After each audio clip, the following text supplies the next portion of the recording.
bienvenue tout le monde. Ce matin, on vous convie à cette conférence de presse-là. C'est l'Alliance interprovinciale qui est un regroupement qui a pour but de créer une coalition afin de se donner un rapport de force pour faire entendre la voix des travailleuses et des travailleurs de l'Est du Canada pour l'assurance-emploi. Alors, on est 5 provinces ce matin qui vont tenir une conférence de presse pour faire la dénonciation qu'on vous fait aujourd'hui. Alors, depuis plusieurs années, l'Alliance, nous, en tant que syndicat et organisme de défense de droits, faisons la demande qu'il y ait une réforme de l'assurance-emploi qui se fasse. Alors là, c'est plus que le temps. Aujourd'hui, la réforme doit prendre forme. On demande aux candidats qui se présentent aux élections fédérales de parler de l'assurance-emploi pendant cette campagne et de la nécessité de réformer la loi sur l'assurance-emploi.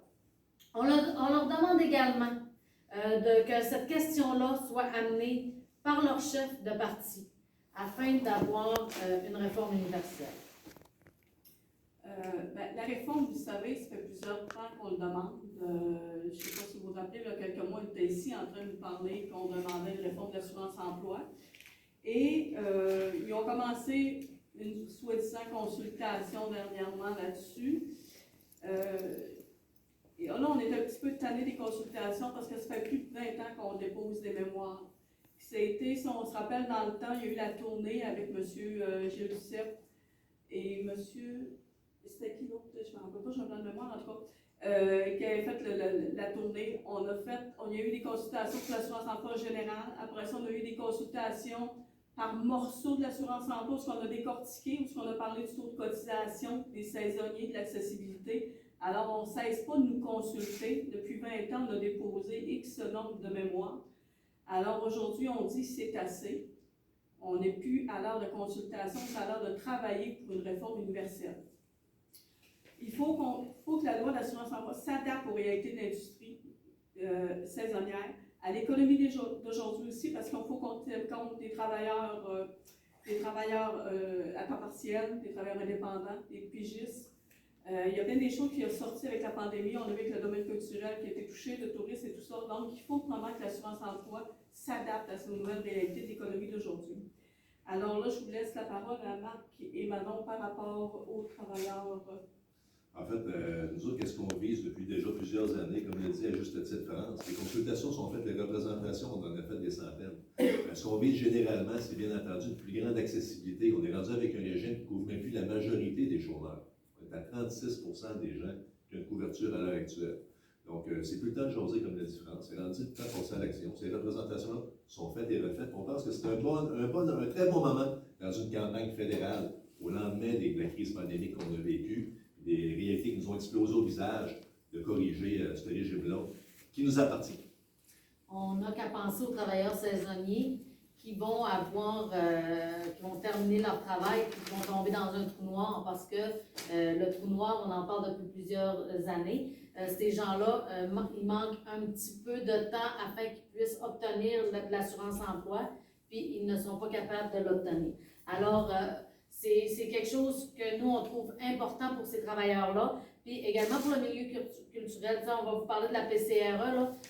La PCRE est importante pour ces gens-là parce qu'il y a des gens qui n'ont pas repris leur travail.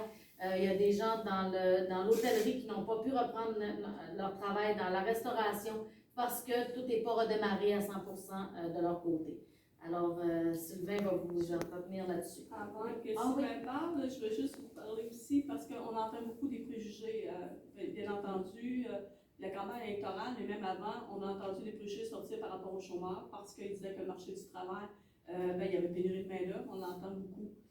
Alors, les chômeurs, il n'y a pas une journée au bureau, parce que je n'entends pas dans une conversation avec qui que ce soit, parce qu'on arrive à un préjugé par rapport au chômage, aux chômeurs, que s'ils ne veulent pas travailler, c'est parce qu'ils ne veulent pas, parce que les gens viennent en masse. Alors, effectivement, les préjugés par rapport à la PCRU et le PCU et tout, PCRE, le PCU et tout confondu, il y en a eu. Alors, là-dessus, je passe la parole à mon collègue Sylvain. Il y en a énormément, puis ça se sort, puis c'est le temps qu'au niveau politique, on prenne position, que les partis aussi disent que ça se règle autrement, la pénurie de main-d'œuvre.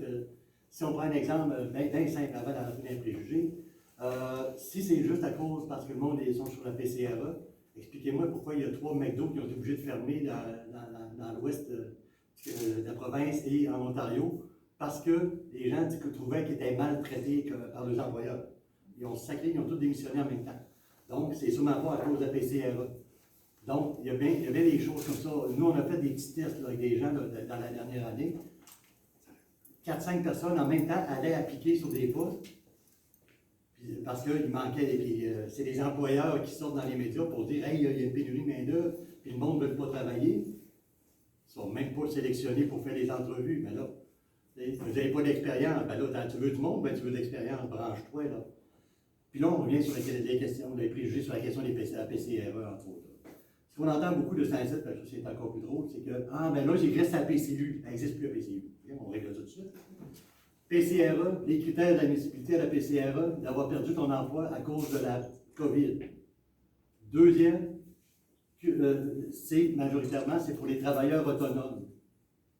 Sinon, il faut que tu perds ton emploi pour la COVID, mais tu n'es pas admissible à l'assurance-emploi. Mais avec les critères actuels à l'assurance-emploi, sont rares, sont plutôt rares, ceux-là. C'est plus des gens qui ne sont pas admissibles que là. Prenons un exemple, des gens qui font des travailleurs autonomes qui font du ménage à domicile. Ben, il y a bien des contrats qui n'ont pas pu repartir parce que les gens ont encore peur de faire venir quelqu'un chez eux. Je vais pousser encore plus loin. Les vendeurs de Tupperware, produits à moi, toutes ces choses-là, ben, ils ne peuvent pas se réunir 10, 15, 20 de maison. Donc, c'est des gens qui n'ont pas d'emploi actuellement, qui sont sur la PCRE. Donc, on vient de régler pas mal la question. Une autre problématique qu'on voit, puis juste pour finir là-dessus, PCRE, actuellement, si c'est ça qui empêche le monde d'aller travailler, c'est 600 par semaine, c'est 300 piastres par semaine la PCRE là, depuis le 17 juillet. Ça veut dire, si on prend une semaine de 35 heures, là, ça revient à 8,57 $. Pas sûr que c'est le même que le monde veut travailler, à 8,57 $. Et le dernier que mes chers amis du Conseil du patronat du Québec nous sortent, il faut que l'assurance-emploi devienne un programme de formation quand tu perds ton travail, pour pouvoir te réorienter. Donc, qu'est-ce qu'on veut faire? C'est détruire les régions, faire fermer les régions en détruisant l'économie, comme la foresterie, le tourisme, les bateaux de croisière. Parce que là, les gens vont tout aller travailler ailleurs, il n'y aura plus de monde pour ce poste-là. Hein? C'est pas le même qu'on règle une question de pénurie de main-d'œuvre. D'abord, il faudrait peut-être regarder si c'est pas plutôt une pénurie de conditions de travail. Et on ne parle pas juste de salaire quand on parle de conditions de travail, c'est comment tu es traité à l'intérieur de ton travail. Je pourrais peut-être juste rajouter par rapport à la pénurie de main-d'œuvre, c'est aussi qu'il faudra regarder qu'il y a le vieillissement de la population. Il faut qu'on entend qu'ils vont mettre l'âge de la retraite toujours de plus en plus loin. Donc, il y a une partie qui est due à ça aussi. Donc, il faut essayer de ne pas mettre tout dans le même panier. C'est le responsable est bien facile, c'est le PCRE, le PCU, c'est tout le temps ça qu'on entend, mais la pénurie de main-d'œuvre était bien avant la pandémie. Donc, arrêtons de prendre des faux, accuser des faux avis pour ça. En même temps, ça me fait penser, j'ai oublié. Question de la PCRE, la pénurie de main-d'œuvre, il faut réaliser que pendant la pandémie, il y a beaucoup de gens qui ont décidé de prendre leur pré-retraite ou leur retraite. Donc, à ce moment-là, ça change la donne. Et il y a des gens qui ont commencé à réaliser que, on a-tu besoin d'avoir 2 salaires? Moi, je connais des gens, un a décidé de rester à la maison pour 1 an ou 2, l'autre va travailler, après ça va être l'inverse. Il y a eu ça aussi, l'adaptation, l'ajustement au milieu familial, ça a amené beaucoup de choses. Donc, arrêtons de mettre le fait sur la PCRE ou n'importe quoi. C'est pas l'assurance chômage, je me rappelle entre autres, comment il s'appelait, Maxime Bernier à l'époque, qui disait « Ah, ben c'est sûr, les chômeurs, ils font juste assez de temps pour pouvoir aller à la chasse. » C'est pas vrai. Il y a plusieurs facteurs qui font aussi que plusieurs personnes ne peuvent pas retourner travailler, entre autres le manque de place dans les CPE, les garderies et toute la réforme. Alors, nous, ce matin, on demande vraiment que la réforme doit prendre forme. On appelle vraiment les candidats à se prononcer sur la réforme de l'assurance-emploi. Et je vous annonce également qu'à Solidarité populaire, qui est le regroupement des regroupements régionaux, on tient une rencontre demain pour pouvoir faire un genre de café des élections ou quoi que ce soit. Là, on va décider ça demain là, afin d'inviter les candidats à l'élection de se prononcer sur plusieurs enjeux, là, entre autres l'assurance-emploi. Alors, ça met fin à notre petite conférence de presse. Alors, merci beaucoup. Vous avez parlé, madame, il y a des questions sur les conservateurs. Je crois qu'il y a eux autres qui avaient décidé que l'âge de la retraite était repoussé à 67 ans, ça se peut? Oui, effectivement. Puis je sais que ça se fait à la radio, mais j'ai pas entendu l'âge qu'il disait, là.